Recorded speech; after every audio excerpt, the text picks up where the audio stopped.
Assalamualaikum. Good evening everyone. Right? So உங்க எல்லாத்தையுமே நம்மளோட டியூட் இருக்குது, நம்மளோட புக் இருக்கும் இல்லையா? ஸோ அதில் பாஸ் பேப்பர் கேள்விகளை நீங்கள் எடுத்துக்கொள்ளலாம்.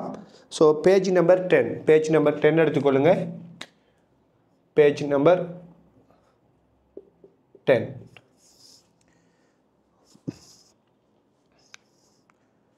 இருபத்தி ஆறாவது கேள்வி 2006 ஆண்டு வந்த முதலாவது கேள்வி.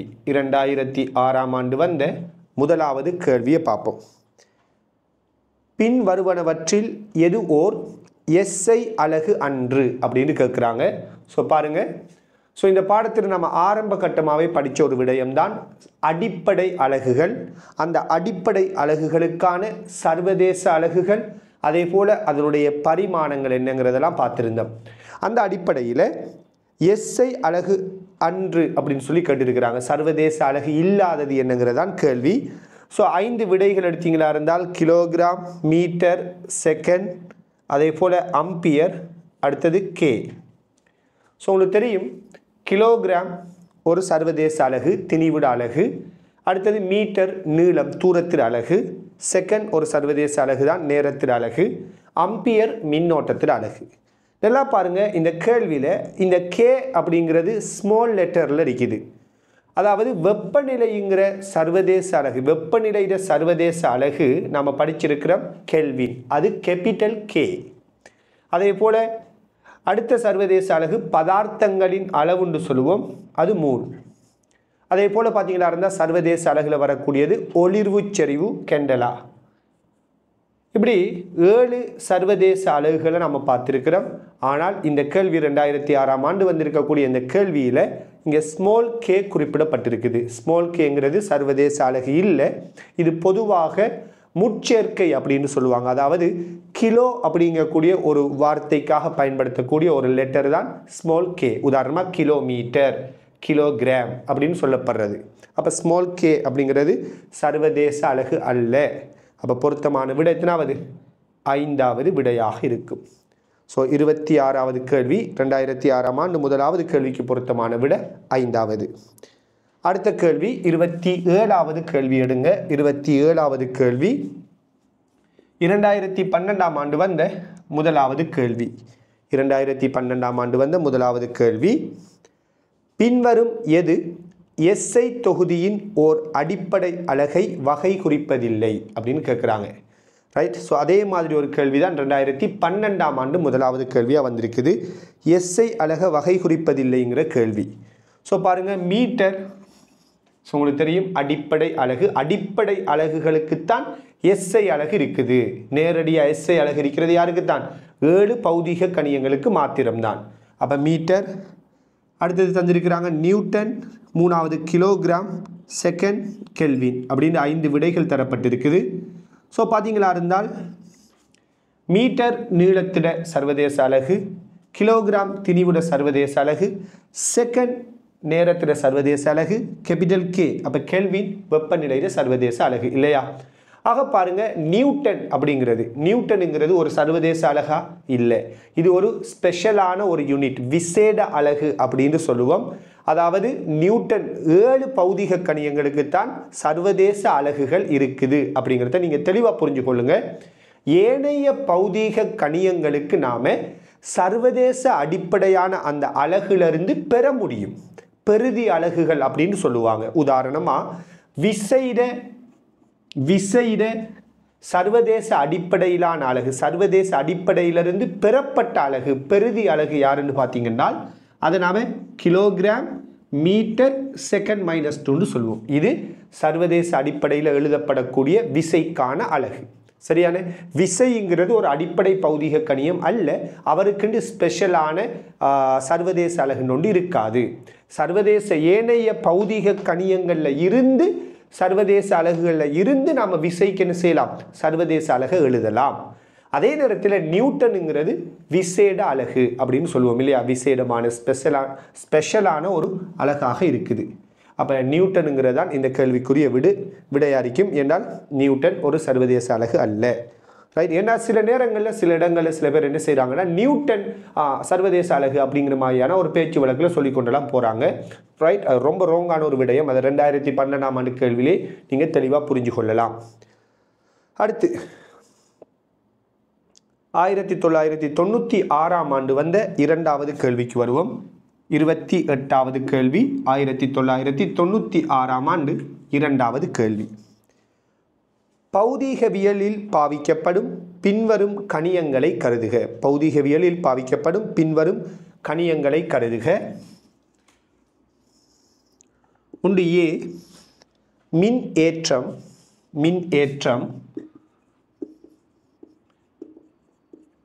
பி திணிவு, சி வெப்பநிலை.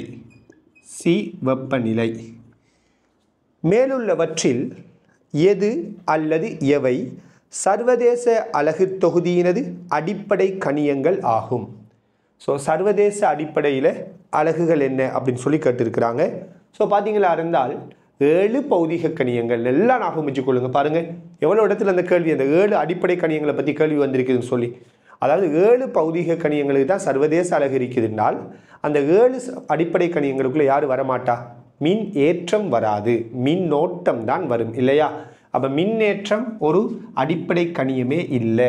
திணிவு ஒரு அடிப்படை கணியம், வெப்பநிலை ஒரு அடிப்படை கணியம். அப்போ அடிப்படை கணியங்கள் யார் அப்படின்னு கேட்டால் பியும் சியும் வரணும். ஆக 96ஆம் ஆண்டு இந்த இரண்டாவது கேள்விக்குரிய விட 4வது விடையாக இருக்கும். அடுத்த ஒரு கேள்வி 2018ஆம் ஆண்டு வந்த முதலாவது கேள்வி. 2018ஆம் ஆண்டு வந்த முதலாவது கேள்வி.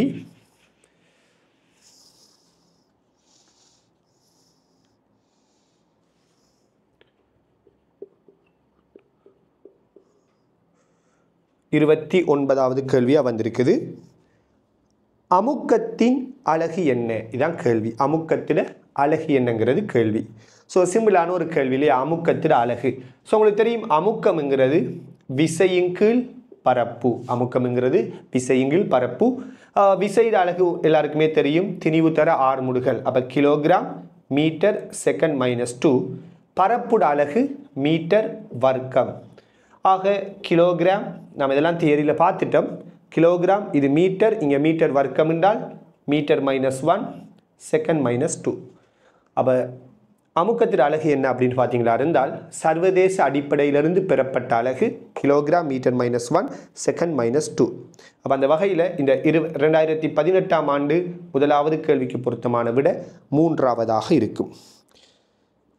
ரைட். ஓகே. அடுத்து 31வது கேள்விக்கு வாங்க. 31வது கேள்வி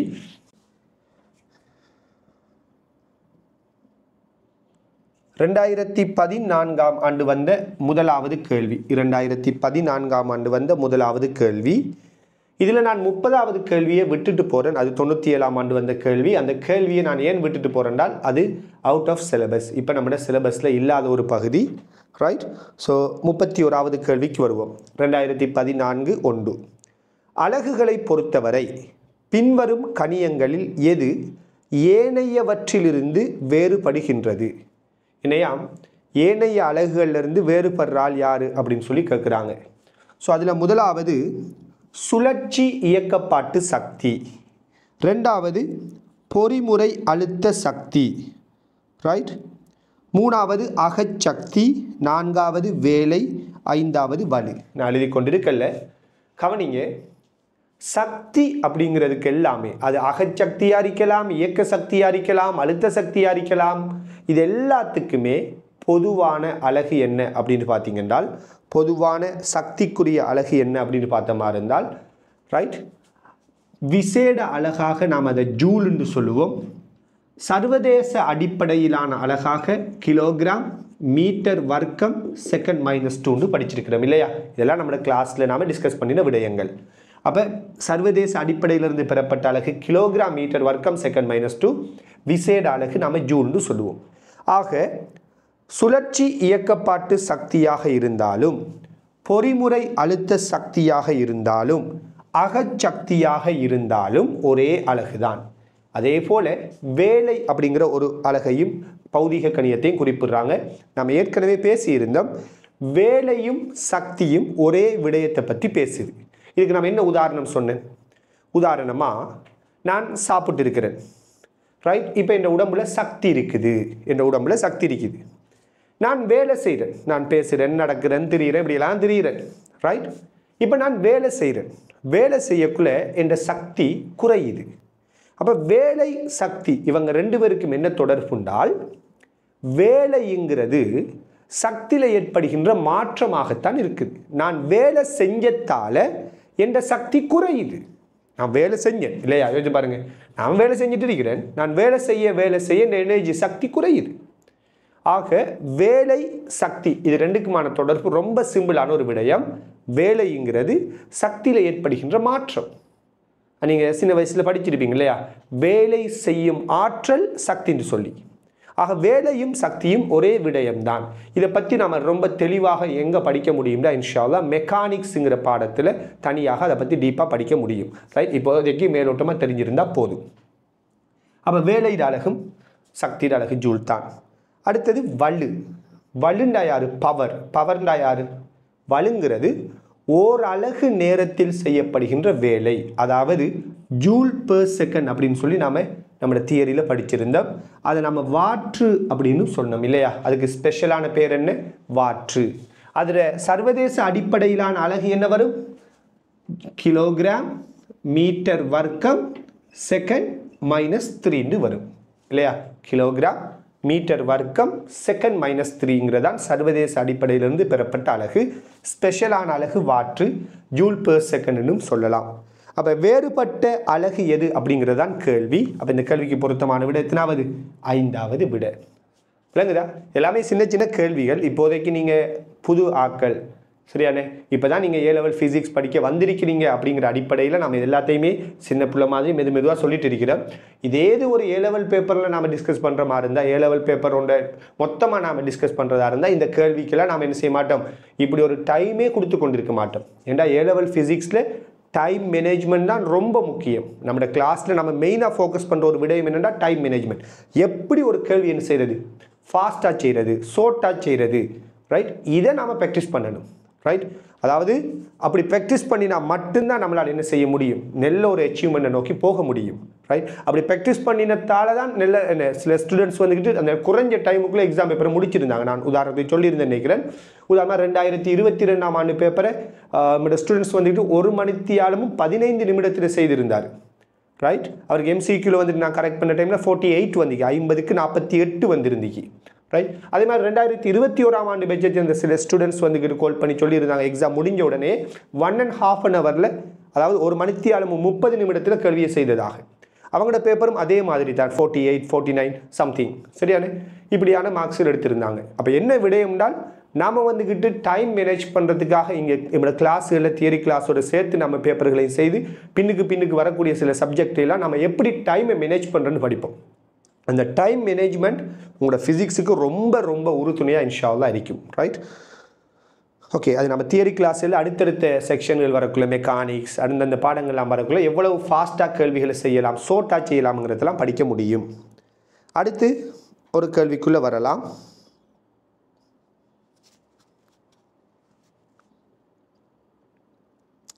ஆயிரத்தி 1993ஆம் ஆண்டு வந்த 24வது கேள்விக்கு வருவோம். 1993ஆம் ஆண்டு 24வது கேள்வி உங்களோட டியூட்டில் 33வது கேள்வியாக இருக்குது.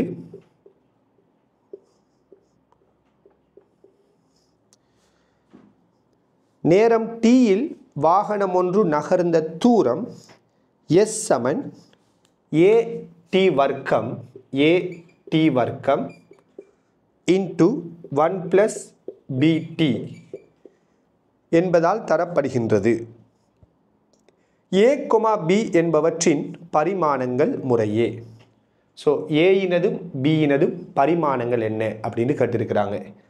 நாம் படிச்சிருக்கிறோம் பரிமாணங்கள் அலகுகள் தொடர்பான சில ரூல்ஸுகளை. உதாரணமாக நம்ம ஒரு 6 ரூல்ஸ் படிச்சிருந்தோம் இல்லையா, அலகுகள் தொடர்பாக நம்ம 6 ரூல்ஸை படிச்சிருந்தோம். அந்த ரூல்ஸை நீங்கள் சரிவர ஃபாலோ பண்ணினாலே இந்த மாதிரி கேள்விகள்லாம் ஒரு மேட்டரே இல்லை, ரைட். அப்படி நம்ம படித்த ரூல்ஸில் ஒரு ரூல்ஸ் தான் என்ன, ரெண்டாவதாக நம்ம படித்த ஒரு ரூல் என்ன, எப்பயுமே கூட்டுப்படக்கூடிய பௌதீக கணியங்கள் கோவைகள் ஒரே அலகை கொண்டிருக்கும் அப்படின்னு சொல்லுவோம். அப்படிதானே, கூட்டுப்படக்கூடிய ஒவ்வொரு கோவையும் ஒரே அலகை கொண்டிருக்கணும். அதை நம்ம எப்படி தியரட்டிக்கலி வந்துக்கிட்டு அதை நம்ம எப்படி எக்ஸ்பிளைன் பண்ணுறோம் அப்படின்றால், உதாரணத்துக்கு நம்ம என்ன சொன்னோம், 10 மீட்டரோட நாம் ஒரு 4 மீட்டரை கூட்டலாம். கூட்டினா என்ன வரும், 14 மீட்டர்னு வரும். அதே இது 10 மீட்டரோட 5 கிலோகிராம் கூட்டினா என்ன வரும்னு கேட்டா இல்லை இல்லையா, 10 மீட்டரோட 5 கிலோகிராம் கூட்டலாமா, இல்லை. அப்போ 10 மீட்டரோட 4 மீட்டரை கூட்டலாம், 10 மீட்டரோட 4 கிலோகிராம் கூட்டையலாம். ஒரு யதார்த்த வெளிப்படையான ஒரு உண்மை. ஆக கூட்டுப்படுற கணியங்கள் எல்லாம் ஒரே அலகை ஒரே பரிமாணத்தை கொண்டிருக்கு. இதான் நம்ம சொன்ன காரணம். அப்போ பாருங்க 1 + BT. அப்போ 1ம் BTயும் எப்படிப்பட்ட அறியணும், ஒரே அலகு கொண்டாக்கில் அறிக்கணும். ஸோ உங்களுக்கு தெரியும், ஒன்றுக்கு ஒரு இலக்கத்துக்கு ஒரு எண் பருமனுக்கு என்ன இருக்காது, அலகு இருக்காது. ஸோ இவருக்கு அலகு இல்லைன்றால் இவரோட கூட்டுப்படுகின்றது யாரு, BT. ஸோ BTக்கும் அலகு இருக்காது. விளங்குதா, இவரோட கூட்டுப்படுறது BT தானே. அப்போ BTக்கு என்ன இருக்காது, அலகு இருக்காது. ஆனால் இந்த Tக்கு அலகு இருக்குது. என்ன அலகு, செகண்டுங்கிற அலகு இருக்குது. ஸோ யோசித்து பாருங்க, நம்ம BTக்கு தான் அலகு இல்லைங்கிறோம். ஏன்னா BT தான் ஒன்றோட கூட்டுப்படுவது, அப்படித்தானே. அப்போ BTக்கு அலகு இல்லைண்டால் இவருக்கு அலகு இல்லைண்டா இவருக்கு அலகு இல்லை, இவருக்கு அலகு இல்லைண்டா Tயிட அலகு செகண்ட் என்றால் Bயிட அலகு என்ன அறிக்கணும், இது அலகற்ற கணியமாக வரணும்டா இது செகண்டாக இருந்தால் இது செகண்ட் -1 ஆக இருக்கணும், அப்படித்தானே. அப்போ இது செகண்ட், அப்போ இது செகண்ட் -1. அப்போ ரெண்டையும் பெருக்கக்குள்ள என்ன செய்யும், அலகற்ற கணியமாக அது மாறும். விளங்குதா, சிம்பிளான ஒரு ஐடியா இல்லையா, சிம்பிளான ஒரு விஷயம். அப்போ பீட அலகு செகண்ட் -1. அடுத்து அதே மாதிரியே நம்ம இவரை டீல் பண்ணி பார்ப்போமே. இப்போ நமக்கு தெரியும் 1 + BT. இப்போ இந்த 1க்கு அலகு இல்லைன்றால் BTக்கும் அலகு இல்லை. அப்போ இது ரெண்டையும் கூட்டி வார ஆளுக்கும் என்ன இருக்காது, அலகு இருக்காது. இப்போ 10 மீட்டர் அதோட நம்ம 4 மீட்டரை கூட்டுறோம், கூட்டுப்படுறாக்கள் ஒரே அலகு மீட்டர். கூட்டுப்பட்ட வாரது யாரு, 14 மீட்டர். அப்போ கூட்டுப்பட்டு வரதும் அதே அலகு தான். அப்போ 1 அலகற்றது, BT அப்போ அலகற்றதுன்னா 1 + BTயும் எப்படிப்பட்டால் அலகற்ற ஆள் தான். ஸோ இவருக்கு அலகு இல்லை, ரைட். இப்போ இவருக்கு அலகு இல்லை. ஆனால் நம்ம இன்னும் ஒரு ரூல்ஸ் படிச்சிருந்தோம். நம்ம முதலாவது ரூலாக நம்ம என்ன படித்தோம், இடப்பக்கத்தை வலப்பக்கத்து அலகு சமப்படுத்து. அந்த வகையில் இடப்பக்கத்து அலகு அலகை பற்றி நான் பேசிக்கொண்டிருக்கிறேன், பரிமாணம் இல்லையா. இடப்பக்கத்து இது அப்போ பீட பரிமாணம் என்ன, T-1. இப்போ இடப்பக்கத்து பரிமாணம் என்ன வரும், இடப்பெயர்ச்சின்றால் L. இடப்பெயர்ச்சியில் பரிமாணம் என்ன, L. அதே நேரத்தில் இடப்பக்கத்து பரிமாணம் வலப்பக்கத்து பரிமாணத்துக்கு எப்படி இருக்கணும், சமனாக இருக்கணும். ஸோ இவருக்கு பரிமாணம் அலகு இல்லைன்றால் இடப்பக்கம் பரிமாணம் L என்றால் இந்த AT வர்க்கத்தில் பரிமாணமும் என்ன அறிக்கணும், அதே எல்லாக இருக்கணும். அந்த அடிப்படையில் நல்லா பாருங்க, T இந்த Tட பரிமாணம் என்ன, நேரம். அப்போ T அதில் வர்க்கம், T வர்க்கம். அப்போ Tட பரிமாணம் கேபிட்டல் T தானே. அப்போ அதில் வர்க்கம், T வர்க்கம் என்றால் யோசித்து பாருங்க, இடப்பக்கம் பரிமாணம் L வருவது, அப்போ வலப்பக்கமும் L தானே வரணும். அப்போ இது T வர்க்கம் அறிக்குது என்றால் ஏட பரிமாணம் டிரெக்டாக நாம் சொல்லலாம் LT-2 ஆக இருக்கு. ஏன், LT-2ஓட T வர்க்கம் பெருக்கப்பட்டா இந்த Tயும் இல்லாமல் போனால் என்ன வரும், L மட்டும் வரும். அப்போ இடப்பக்கத்தை வலப்பக்கம் சமப்படுத்தும். விளங்குதா, இப்படிதான் நாம் இதை செய்வோம். அல்லது நீங்கள் என்ன செஞ்சிருக்கலாம், இது உங்களுக்கு கஷ்டமா, நீங்கள் AT வர்க்கத்திட பரிமாணம் இதில் பரிமாணம் S பரிமாணத்துக்கு சமன். ஏன்னா இவருக்கு பரிமாணம் இல்லை, S பரிமாணம் என்ன, L. அப்போ AT வர்க்கத்திட பரிமாணம் T பரிமாணம் கேபிட்டல் T வர்க்கம். அப்போ ஏட பரிமாணம் என்னன்னு கேட்டால் இந்த T வர்க்கம் இங்கால வந்தால் LT-2 சொல்லுவோம் இல்லையா. ஸோ இதெல்லாம் நம்ம கிளாஸில் ஆல்ரெடி செஞ்சு பார்த்துருக்கிறோம் இதே மாதிரி கேள்விகள், ரைட். அப்போ ஏட பரிமாணம் LT-2 ஆக இருக்குது. அதே போல் பீட பரிமாணம் T-1 ஆக இருக்குது, ரைட். இதுதான் இந்த கேள்விக்குரிய விடை. அடுத்து நாம் இன்னும் ஒரு கேள்விக்குள்ள வரலாம். 2018 ஆண்டு வந்த இரண்டாவது கேள்வி, ஒரு முக்கியமான கேள்வி இது. 2018 ஆண்டு வந்த இரண்டாவது கேள்வி. உங்களோட டியூட்ல 36வது கேள்வியாக இருக்குது.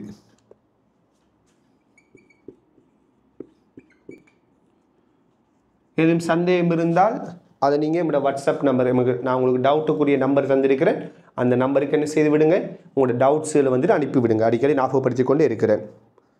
பாருங்கள், எக்ஸ் ஒய் ஜெட் ஆகியன வெவ்வேறு பரிமாணங்களை கொண்ட 3 பௌதீக கணியங்களை வகை குறிக்கின்றன. இவை வடிவம் P Saman A x plus by plus cz ஆக உள்ள வேறொரு பௌதீக கணியம் Pயை ஆக்குமாறு இணைக்கப்படலாம். பின்வரும் கோவைகளில் எது ஏனையவற்றிலிருந்து வேறுபட்ட பரிமாணங்களை கொண்டுள்ளது? ஒரு ரொம்ப இன்ட்ரெஸ்டான ஒரு கேள்வி. சரியா அவதானிச்சு கொள்ளணும். என்னையாம் எக்ஸ் ஒய் ஜெட் இவங்களை பற்றி முதலாவது ரூல் ஒன்று சொல்லியிருக்கிறாங்க. என்னென்றால் எக்ஸ் ஒய் ஜெட் மூணுமே வெவ்வேறு பரிமாணங்களை கொண்ட கணியங்கள். அப்படித்தானே?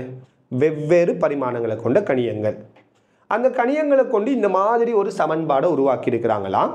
ரைட்.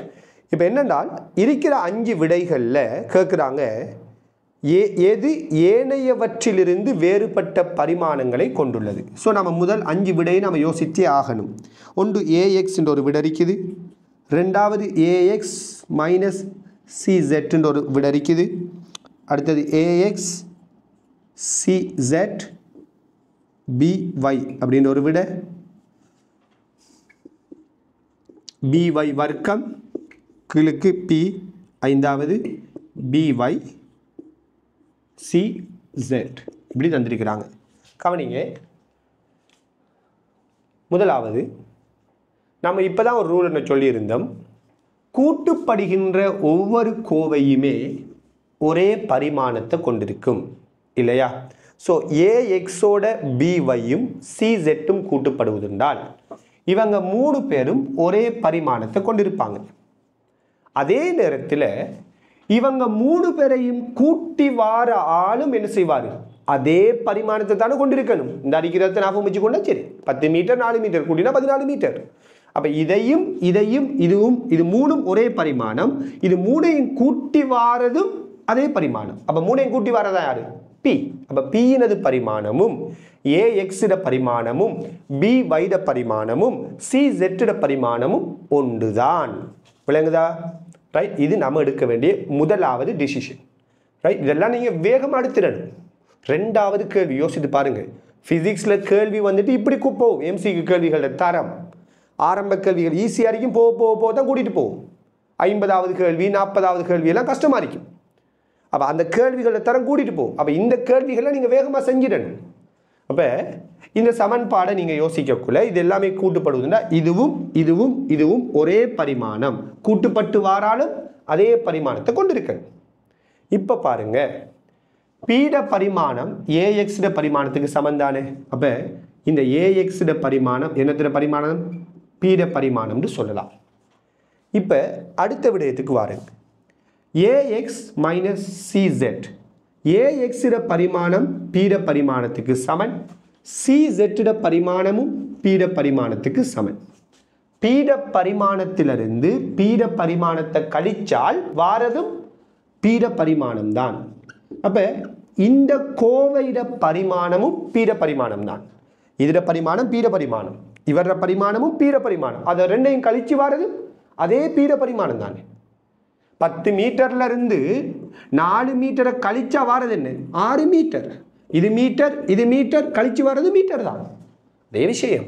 இது பி பரிமாணம், பி பரிமாணம்னா கழிச்சு வர பி பரிமாணம். அடுத்தது மூணாவது, இவர பரிமாணம் பீட பரிமாணம், ஏஎக்ஸிட பரிமாணம், சிசெட்டிட பரிமாணம் பீட பரிமாணம், பிஒய்ட பரிமாணம் பீட பரிமாணம். திங்க் பண்ணி பாருங்க இப்போ என்ன நடக்கும். ஸோ பீட பரிமாணம் பிரிப்படுறதும் பீட பரிமாணம் தான். ஒரு பரிமாணம் வெட்டுப்படும். வெட்டுப்பட்டால் வார விடையும் என்னதான்? பீட பரிமாணம்.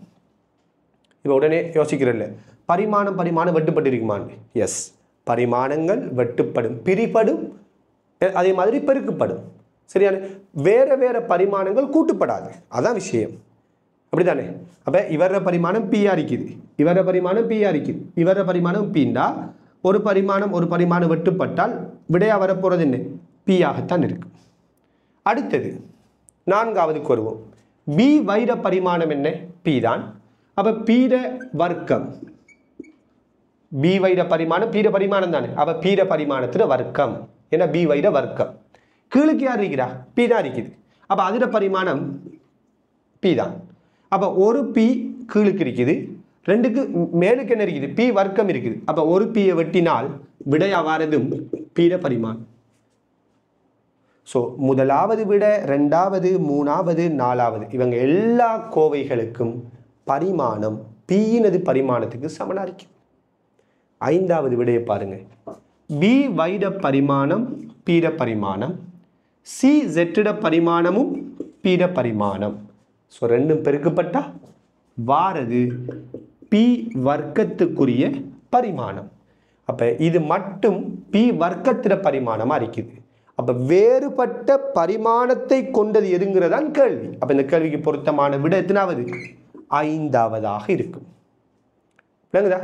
இப்போ இந்த கேள்வி பொருத்தமான விட ஐந்தாவது. இதே மாதிரி ஒரு கேள்விதான் இது. எத்தனாவது? 2018.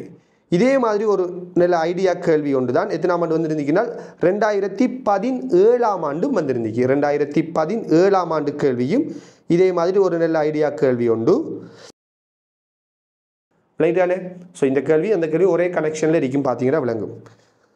இப்போ நாம அடுத்த கேள்விக்குள்ளே வரலாம். அடுத்த ஒரு கேள்வி,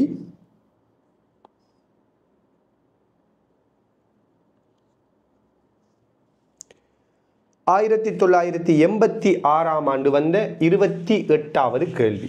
1986ஆம் ஆண்டு வந்த 28வது கேள்வி எடுங்க.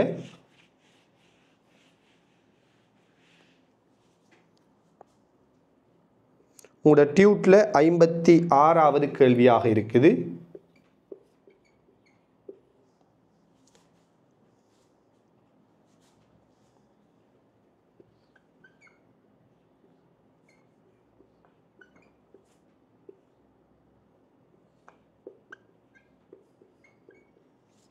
பாருங்க, குறிப்பிட்ட இயல்புகளை கொண்ட வாயு ஒன்றின் அமுக்கம், கனவளவு, வெப்பநிலை ஆகியவை P+A/V² V nRT எனும் சமன்பாட்டினால் தொடர்புபடுத்தப்பட்டுள்ளன. இங்கு A வாயுக்குரிய ஒரு மாறிலி, R அகில வாயு ஒருமை. ஏயின் பரிமாணங்கள் என்ன?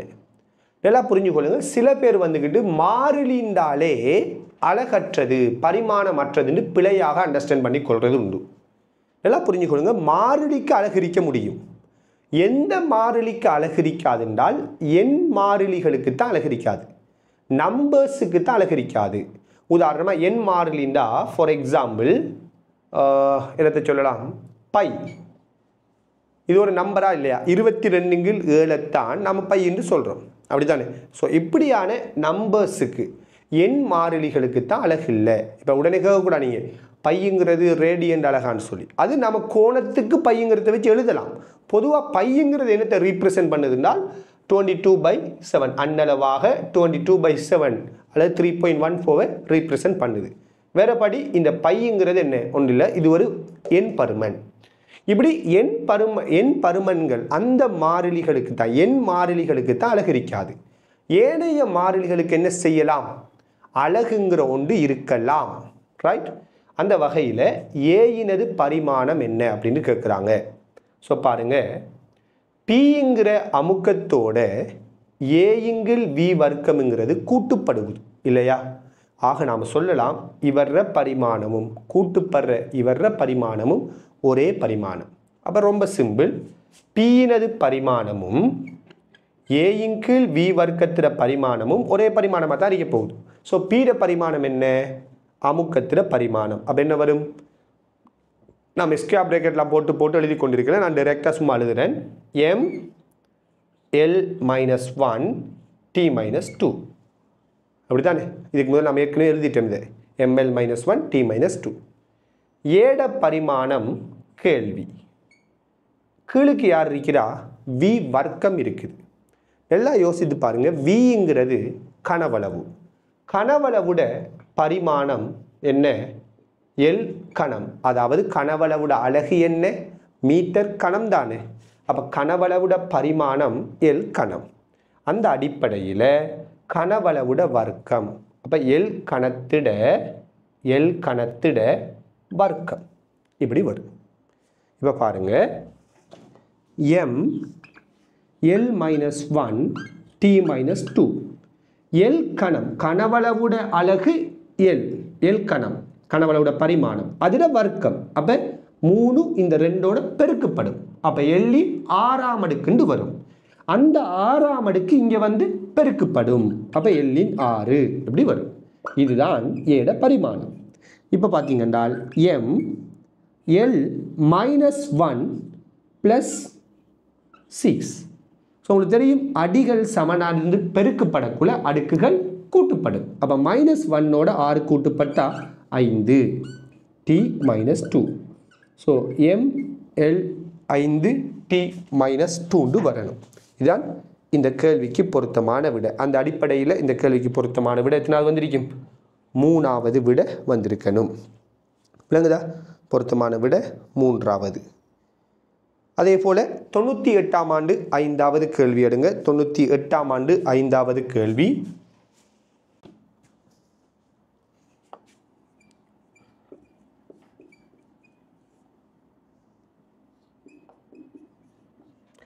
நல்லா புரிஞ்சு கொள்ளுங்க. நம்ம ஒவ்வொரு யூனிட்டும் ஒவ்வொரு பகுதியும் படிக்கக்குள்ள பெரும்பாலான பாஸ் பேப்பர்கள், மாடல் பேப்பர் கேள்விகள் எல்லாமே நம்ம ஒவ்வொன்றுக்கும் என்ன கேள்விகளோட தொகுப்பு நம்ம தருவோம். ஃபார் எக்ஸாம்பிள், நான் மெக்கானிக்ஸுக்குரிய டியூட்னு சொல்லி ஏறக்குறைய 1000 கொஷின்ஸை விட கூடின கொஷின்ஸ் இன்க்ளூடிங் ஒரு எஸ்ஏயை ஒரு நம்பராக கருதி 1000க்கு மேற்பட்ட கேள்விகளை கொண்ட டியூட்டுகள் உங்களுக்கு வந்துட்டு தரப்படும் இன்ஷா அல்லாஹ். ரைட்? அந்த டியூட்டில் இருக்கக்கூடிய நிறைய முக்கியமான கேள்விகள் பாஸ் பேப்பர் கேள்விகள், குறிப்பாக பாஸ் பேப்பர் கேள்விகள், அதே போல் டேர்ம் பேப்பர்ஸ், மாடல் பேப்பர் கேள்விகள், இதெல்லாம் அந்தந்த தியரிகளோடு நம்ம பெரும்பாலான இடங்கள் என்ன செய்வோம்? நாம் டிஸ்கஸ் பண்ணி கொண்டு போவோம். 100% இல்லாட்டியும் பெரும்பாலான கேள்விகளை நாம் அந்த தியரி படிக்கக்குள்ளே டிஸ்கஸ் பண்ணிட்டு போவோம். ஏன்னா அப்போ தான் நீங்கள் ஒரு தியரியை தெளிவாக படிக்க இயலும், தெளிவாக புரிஞ்சு கொள்ள இயலும். வெறுமனை கேள்வியை ஃபிசிக்ஸில் வந்துட்டு சொல்லிக்கொண்டு, அதாவது தியரியை மேலோட்டமாக சொல்லிக்கொண்டு மேலோட்டமான சில கேள்விகளை நாம் செஞ்சுட்டு போகுமா இருந்தால் ஃபிசிக்ஸ் போக போக உங்களுக்கு கஷ்டமாக மாறும்.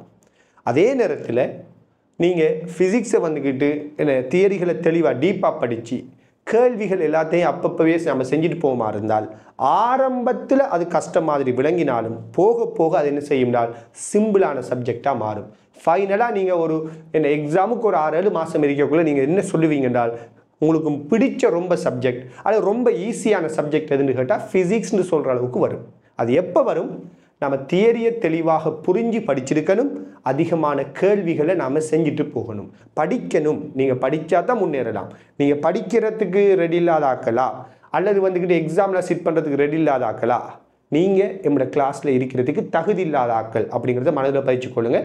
நீங்கள் இந்த கிளாஸை விட்டு அடுத்த மந்த் ஜாயின் ஆகாமல் விட்டு போய்த்துருங்க. அதை நான் சொல்கிறது. ஏன்னால் நீங்கள் படிக்கணும்னால் நீங்கள் வாங்க. ஏன்னா எங்களுக்கு அவுட்புட் தேவை. அதான் எங்களோட மெயின் டார்கெட். நீங்கள் வந்துட்டு ஒரு நல்ல ஒரு அவுட்புட்டை நோக்கி போய் ஆகணும். நான் அடிக்கடி சொல்லிக்கிட்டே இருக்கிறேன். ரைட்? அது வந்துட்டு இலகுவாக நடக்காது. எல்லோரும் டாக்டர் ஆக இயலாது, எல்லோரும் இன்ஜினியர் ஆக இயலாது. ரைட்? எல்லோரும் பெஸ்ட்டான ரிசல்ட்ஸ் எடுத்துட முடியாது. அப்படி எடுக்கணுமா இருந்தால் அதுக்கு பின்னுக்கு ஒரு பெரிய தியாகம் இருக்குது. ஸோ அந்த தியாகம் செய்யக்கூடிய ஆக்கெல்லாம் நீங்கள் இருக்கணும். ரைட்? அப்படி இல்லை அப்படியான கேலஸில், ஏன்னா நாங்கள் அதுக்கேற்ற மாதிரி இன்ஷா அல்லாஹ் வழிகாட்டுவோம். ஆனால் நீங்கள் அதை அடையணுமா இருந்தால் நீங்கள் எங்களோட சப்போர்ட்டிவ் என்ன செய்யணும்? நீங்கள் ஒர்க் பண்ணிக்கிட்டு இருக்கணும். ரைட்? அப்படி இல்லாட்டி தயவு செய்து என்ன செய்யாங்கன்னா எங்களோட கிளாஸில் இருக்காதீங்க, நீங்கள் கிளாஸில் ஜாயின் ஆகாதீங்க. நீங்கள் என்ன செய்யுங்க? இந்த மந்தோடய அப்படியே விட்டுட்டு போய்த்துருங்க. அதுதான் உங்களுக்கு நல்லது. ரைட்? ஏன்னா உங்களை நாங்கள் வந்துட்டு கஷ்டப்படுத்துவோம். எப்படி கஷ்டப்படுத்துவோம்னா, நீங்கள் மார்க்ஸில் தொடர்ந்து குறை எடுக்கிறீங்கன்னா ஏன் படிக்கிறீங்களான்னு நாங்கள் கேட்போம். ரைட்? உங்களோட வந்துட்டு ஏதோ ஒரு வகையில் நாங்கள் வந்துட்டு கண்டக்ட் ஏற்படுத்தி நாங்கள் உங்களுக்கு என்ன செய்வோம்? அதில் பற்றி கேட்டுக்கிட்டே இருப்போம். ரைட். ஏன்னா நான் மட்டும்தான் இந்த கிளாஸ் செய்கிறேன் எந்த பொறுப்பு மட்டுமா இருந்தால் அது எனக்கு சாத்தியம் இல்லாத ஒரு விடயம். என்ற லைவ் கிளாஸ், நேரடி கிளாஸுகள் நிறைய எடுத்து செய்கிறது, ஆன்லைன் கிளாஸஸ் செய்யக்குள்ள எல்லாமே என்ன பேலன்ஸ் பண்ணுறது உண்மையானே கஷ்டமாக இருக்குது. ஏன்னா ஒரு நாளைக்கு வந்துட்டு நான் 12 hours வந்துட்டு கிளாஸ் செஞ்சுட்டு இருக்கிறேன். எனக்கு வந்துட்டு ஒரு டீம் இருக்குது இல்லையா, அவங்களுக்கு தெரியும். அப்போ என்னோட சேர்த்து வந்துட்டு எக்ஸாம் பேப்பர் டிஸ்கஸ் பண்ணுறது தன்சிம் இருக்கிற மாதிரி, அந்த பேப்பர் கரெக்ஷனுக்குன்னு சொல்லி இன்னும் ஒரு ஆள், அதே மாதிரி மேனேஜ்மெண்ட் டீம், அதே போல் ஆன்லைன் வீடியோ எடிட்டிங், இப்படியான அதுக்கு ஒரு டீம், இப்படி ஒரு செட் ஆஃப் டீமை வச்சுக்கிட்டு தான் என்ன செய்கிறோம்னா இந்த ஒர்க்கை வந்துட்டு பண்ணுறோம். இது எல்லாத்தையும் என்னென்னா நல்ல ஒரு குவாலிட்டியான ஒரு அவுட்புட் உங்கள்கிட்ட இருந்து வரணுங்கிற டார்கெட். அப்போ அதை நாங்கள் அச்சீவ் பண்ணுற மாதிரி தான் எங்களுக்கு பிடிக்கணும். சும்மா ஒரு என்னென்னு சொல்கிற ஒரு கண் துடைப்பாக, அல்லது நீங்கள் வந்தாலும் சரி வரலாட்டையும் சரி நாங்கள் எங்களை இதுக்கு ஏர்ன் பண்ணிவிட்டு நாங்கள் போகணும் அப்படிங்கிற மட்டும் இல்லை.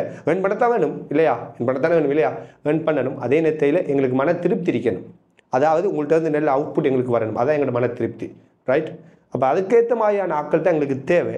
அப்படி இல்லாதாக்கள் நீங்கள் அப்படி இல்லாதாக்கள் இப்போ லீவ் ஆகி கொண்டு போகிறது தான் புத்திசாலித்தனம். ரைட். நீங்கள் போனதுக்கு பிறகு பிற காலத்துக்கு பிறகு நாங்கள் என்ன சொன்னோம், என்ன விடயத்தை நாங்கள் உங்களுக்காக பேசினோம், ஏன் திருப்பி சில விஷயத்தை சொன்னோங்கிறது நீங்கள் பின்னுக்கு உணர்வீங்க. ஆனால் உங்களுக்கு அப்போ காலம் இருக்காமல் போயிடும். ஓகே, பாருங்க 98 5வது கேள்வி இல்லையா. பின்வரும் சமன்பாட்டில்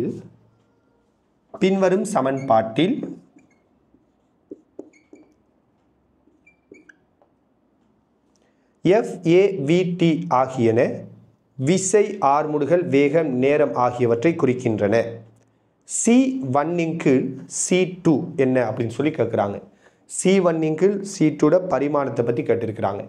கவனிங்க, இதை உண்மையாக வந்துக்கிட்டு நம்ம மெக்கானிக்ஸோட தொடர்படுத்தி இந்த கேள்வியை யோசிக்கிறேன்டா அடுத்த ஸ்டெப்பை நம்ம விடெடுக்கலாம். எப்படின்னு தெரியுமா? இது ஆர்முடுகள்னு சொல்லிட்டாங்க இல்லையா. இது வேகத்திங்கில் நேரம். வேகத்திங்கில் நேரம்டா யாரு? அதுவும் ஆர்முடுகள் தானே. வேகமாற்றத்திங்கில் நேரம் தான் ஆர்முடுகள். ஸோ வேகத்திங்கில் நேரம்ங்கிறது ஆர்முடுகளோட அழகு தானே. அப்போ இதுவும் ஆர்முடுகளோட அழகு தான், இவர் ஆர்முடுகளோட அழகு தான்டா. இது ஆர்முடுகள், இது ஆர்முடுகள்டா. இவர் அழகும் என்ன அறிக்கணும்? ஒரே அழகாக தானே இருக்கணும். ஏன்னா கூட்டுப்படுற ஆக்கள் எல்லாம் ஒரே அழகு தானே. இப்படி நம்ம யோசிப்போம் இல்லையா அந்த கேள்வியை. கூட்டுப்படுற ஆக்கள்லாம் ஒரே அழகு தானே, ஒரே பரிமாணம் தானே. அப்போ ஒரே பரிமாணம் சரி, மிகை நிரப்பும் அலகுகள் சம்டைம்ஸ் டிஃப்ரெண்ட் ஆகலாம், ஒரே பரிமாணம்னு தெரியும். அப்போ கூட்டுப்படுற ஒவ்வொரு கோவையும் ஒரே பரிமாணம். இது ஆறுமுடுகள். வேகத்திங்கில் நேரம்ண்டா அதுவும் என்னதான் ஆறுமுடுகள், அதே பரிமாணம். அப்போ இவரும் ஒரே பரிமாணம். அப்போ நிச்சயமாக இந்த C1 இந்த C2 ஒரே பரிமாணம். ஸோ C1 C2 என்னன்னு கேட்டால் C1 பரிமாணமும் C2 பரிமாணமும் சமன். அப்போ ரெண்டு பரிமாணமும் ஒன்றிலிருந்து ஒன்று வெட்டுப்படும். அப்போ விட என்ன வரும்? பரிமாணம் அற்றதுன்னு வரும். என்ன சொல்றேன்? இது ஆறுமுடுகள்னா வியுங்கள் டீயும் ஆறுமுடுகள். ஸோ ரெண்டும் ஒரே பரிமாணம். ஏயும் வியுங்கள் டீயும் ஒரே பரிமாணம். ஆக இதோட பெருக்கப்படுற C1 இதோட பெருக்கப்படுற C2 ஒரே பரிமாணமாக தான் இருக்கணும். ஏன்னா கூட்டுப்படுற ரெண்டு பேருக்கு ஒரே பரிமாணம். அப்போ இவர பரிமாணம் என்ன யாரு? இதுவும் சமன்டா, இதுவும் சமன். C1 பரிமாணம் C2 பரிமாணத்துக்கு சமன். எனவே C1 கீழ் C2 பரிமாணம் என்னது கேட்டால் இது ஒன்று, பரிமாணம் அற்றது. விளங்குதா? இப்படி தான் அந்த கேள்விக்குரிய விட வரணும். அப்போ பொருத்தமான விட என்ன? 5வது விடையாக இருக்கும். ஸோ 58வது கேள்விக்கு பொருத்தமான விட 5வது.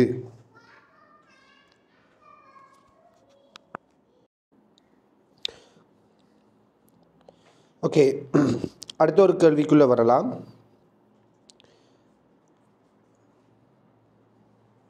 ஆயிரத்தி 1995 ஆண்டு வந்த 7வது கேள்வி. 1995 ஆண்டு வந்த 7வது கேள்வி.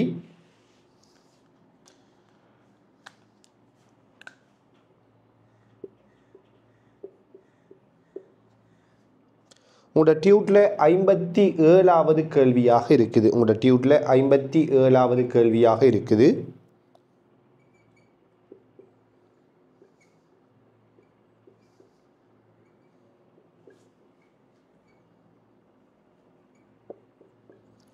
கீழே தரப்பட்டுள்ள சமன்பாட்டில் V ஆனது வேகமாகும், G ஆனது ஈர்வையிலான ஆர்முடுகள் ஆகும், காமா ஆனது பரப்பிழுவையாகும், ரோ அடர்த்தியாகும்.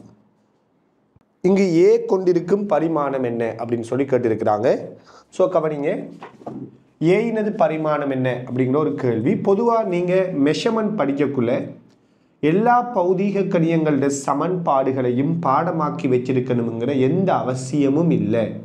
உதாரணமாக பரப்பிழுவைக்குரிய சமன்பாடு என்ன, அந்தந்த சமன்பாடுகள் சொல்லி கஷ்டப்பட வேண்டிய அவசியம் இல்லை. ஏன்னா சில பேர் வந்துக்கிட்டு மெஷர்மெண்ட்லேயே சமன்பாடுகள்லாம் தேவையில்லாமல் பாடமாக்க வைக்கிறது. அப்படி பாடமாக்க வேண்டிய அவசியம் இல்லை. மெஷர்மெண்ட்டை பொறுத்தவரையில் நாம் அலகுகள், ஒரு சமன்பாடு இருந்தால் அதுக்கு அலகு எழுத தெரிஞ்சிருக்கணும். அதே போல் அடிப்படையான சில பௌதீக கணியங்களோட சமன்பாடுகள், அதே போல் ஒரு சில வளமையான சமன்பாடுகளை நீங்கள் தெரிஞ்சிருக்கின்றது நல்லமே தவிர எல்லாத்தையும் நீங்கள் பாடமாக்கி கொண்டிருக்க வேண்டிய அவசியம் இல்லை. இப்போ இந்த சமன்பாடை பொறுத்தவரையில் இதில் ஏட அலகு என்ன, ஏட பரிமாணம் என்ன அப்படின்னு கேட்டிருக்கிறாங்க. ஸோ கவனிங்க, ரொம்ப சிம்பிளான ஒரு கேள்வி.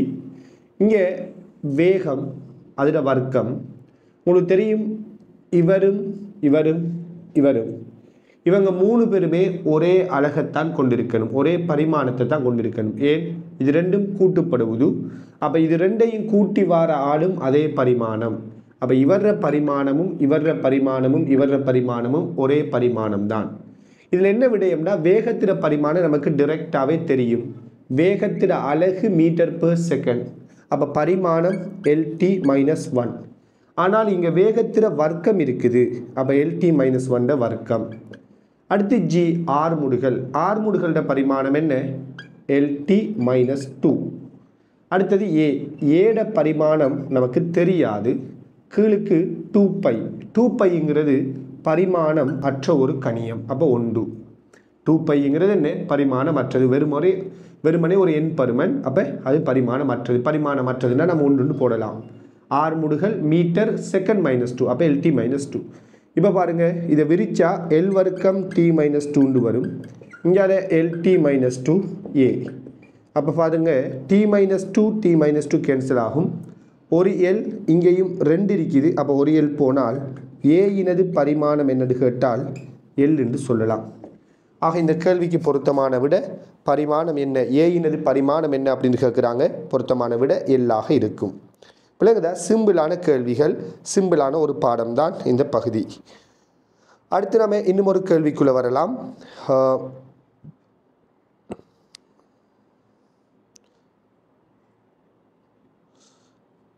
39வது கேள்வி, அதாவது 2002ஆம் ஆண்டு முதலாவது கேள்வி.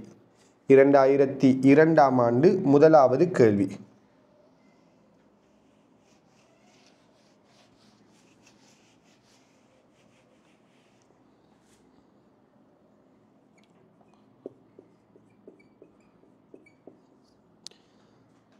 மீடிரனின் பரிமாணம் என்ன அப்படின்னு சொல்லி கேட்குறாங்க.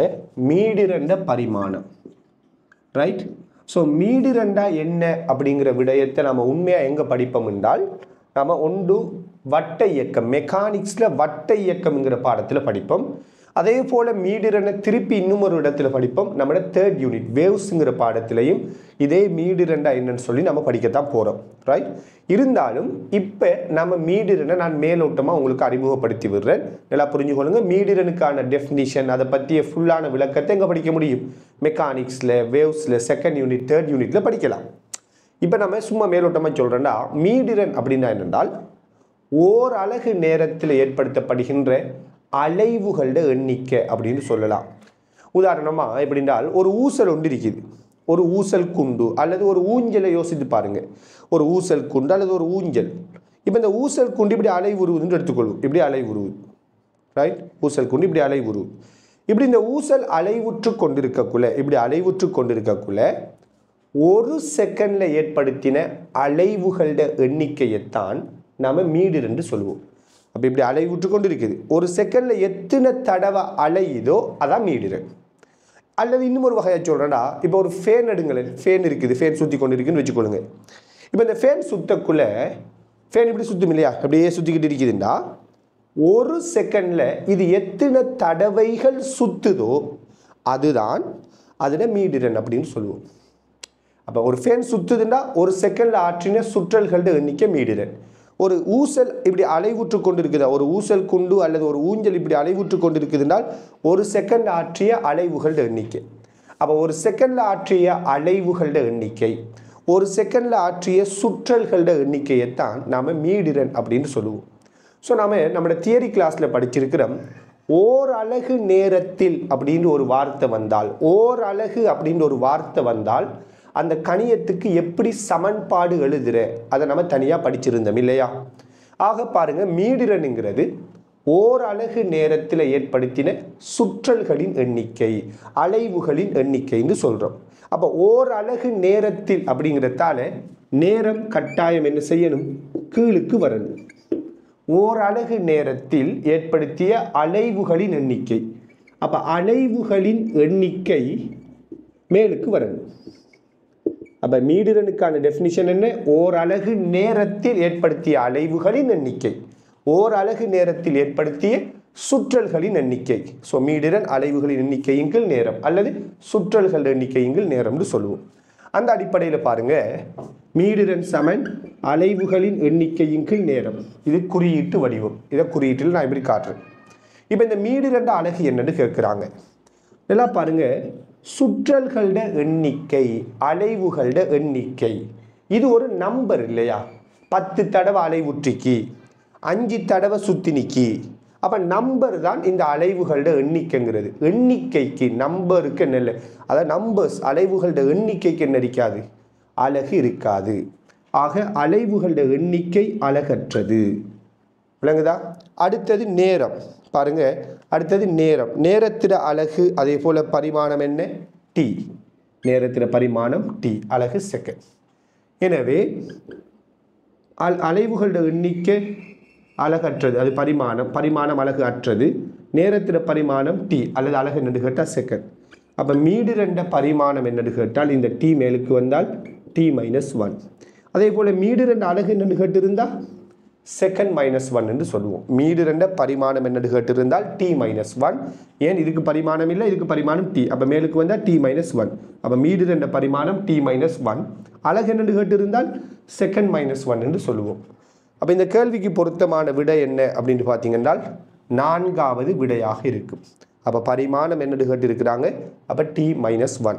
அதே நேரத்தில் இந்த மீடிரனுக்கும் ஒரு ஸ்பெஷலான ஒரு பேர் இருக்குது.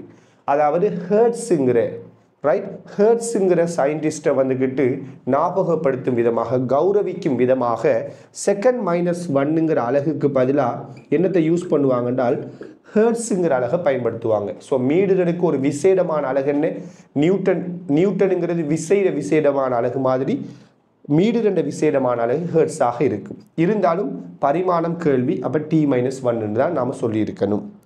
ரைட், அடுத்து ஒரு கேள்விக்குள்ளே வரலாம். இன்னும் ஒரு கேள்வி.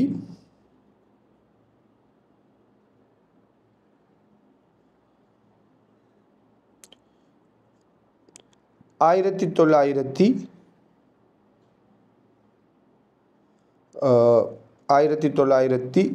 1993ஆம் ஆண்டு முதலாவது கேள்வி.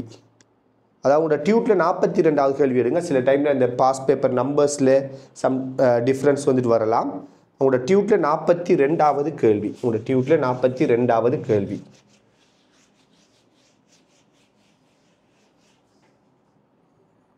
மேபி நம்பர் பிளே அடிக்கலாமா, கொஞ்சம் வெரிஃபை பண்ணிக்கொள்ளுங்க. 42வது கேள்வி.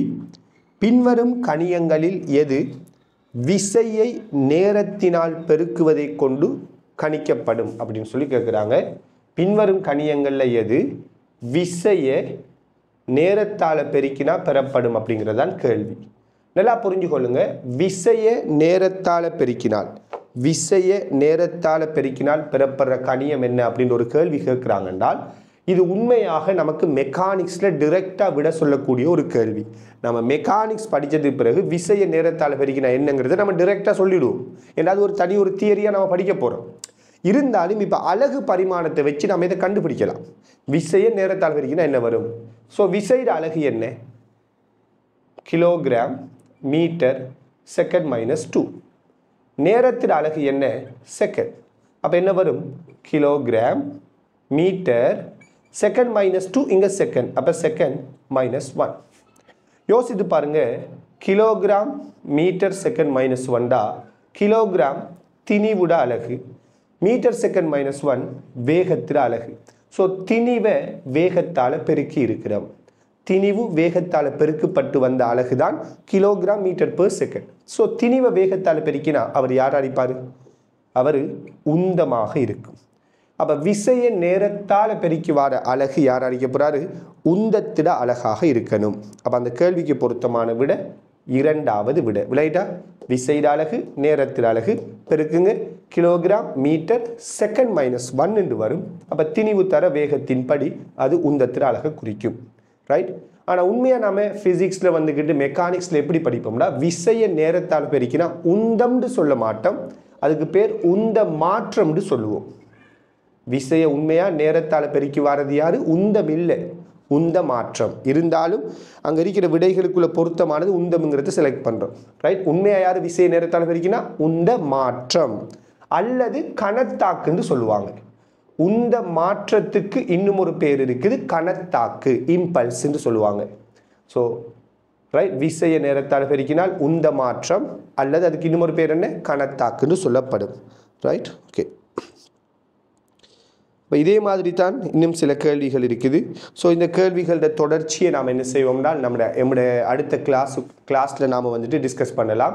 அதே போல் நம்மளோட டியூட்டில் வந்துக்கிட்டு உங்களுக்குரிய பயிற்சி வினாக்கள் இருக்குது, அது எல்லாமே நான் உங்கள்கிட்ட செய்து பார்க்க சொல்லியிருந்தேன். ஸோ அந்த கேள்விகள் தொடர்பான டவுட்ஸுகளையும் நாம் நம்முடைய அடுத்த கிளாஸில் நாம் டிஸ்கஸ் பண்ணுவோம். அந்த டவுட்ஸுகள் கேள்விகள் எல்லாத்தையும் நாம் டிஸ்கஸ் பண்ணதுக்கு பிறகு நம்மளோட அடுத்த டாப்பிக்கான கருவிகள் அப்படிங்கிற பகுதிக்குள்ளே இன்ஷா அல்லாஹ் என்ன செய்வோம், நம்ம போக முடியும். சரியான கட்டாயம் இந்த பகுதி அலகுகள் பரிமாணங்கள் அப்படிங்கக்கூடிய இந்த பகுதியை நீங்கள் தெளிவாக படித்து அதில் இருக்கக்கூடிய கேள்விகள் எல்லாத்தையும் தெளிவாக செய்யக்கூடிய ஆக்களாக நீங்கள் உங்களை மாற்றிக்கொள்ளுங்கள். ஏன்னா இது ஒரு சின்ன ஒரு சப்ஜெக்ட், இதெல்லாம் நீங்கள் ஒரு கொஞ்சம் காலம் போனதுக்கு பிறகு தொட்டு கூட பார்க்கக்கூடாது. ஃபிசிக்ஸில் நம்ம எவ்வளோ பெரிய பகுதிகள் படித்து கொண்டு போகக்குள்ளே அதுக்கு பிறகு இந்த பகுதியில் நீங்கள் என்ன செய்யக்கூடாது, தொட்டு கூட பார்க்கக்கூடாது. ஏன்னா அது அவ்வளவுதான் முடிஞ்சு விளங்கிடணும். விளங்கி எடுத்தால் சரியான இல்லையா? அதுக்கப்புறம் நீங்கள் இந்த கோப்பியை தூக்கறிஞ்சிட்டாலும் சரி, இந்த நோட்ஸை பற்ற வச்சாலும் நீங்கள் சரி, தெளிவாகிட்டுனா சரி, தெளிவாக படித்து விளங்கி கொண்டீங்கன்றால் அதுக்கப்புறம் நோட்ஸை தூக்கறிஞ்சிங்க தேவையில்லை. அந்த அளவுக்கு நீங்கள் தெளிவாக விளங்கிக் கொள்ளணும்.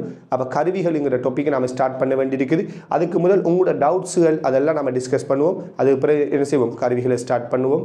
ரைட். அதே மாதிரி நம்ம பரலலாக மெக்கானிக்ஸையும் நாம் என்ன செய்ய போகிறோம்னால் கம்மிங் வீக்ஸு பிறகு இன்ஷா அல்லாஹ் என்ன செய்வோம்னால் மெக்கானிக்ஸை வந்துட்டு நாம் ஸ்டார்ட் பண்ணுவோம். பரலலாக மெக்கானிக்ஸும் போகக்கூடிய மாதிரியான ஒரு ஏற்பாடு செய்திருக்கிறேன். ரைட். ஸோ இதோட இந்த கிளாஸுக்குரியதை முடிச்சுக்கொள்வோம். ஜஸாக்கல்லாஹு ஹைர். அஸ்ஸலாமு அலைக்கும் வரஹ்மத்துல்லாஹி வபரகாத்துஹு அண்ட் பாய்.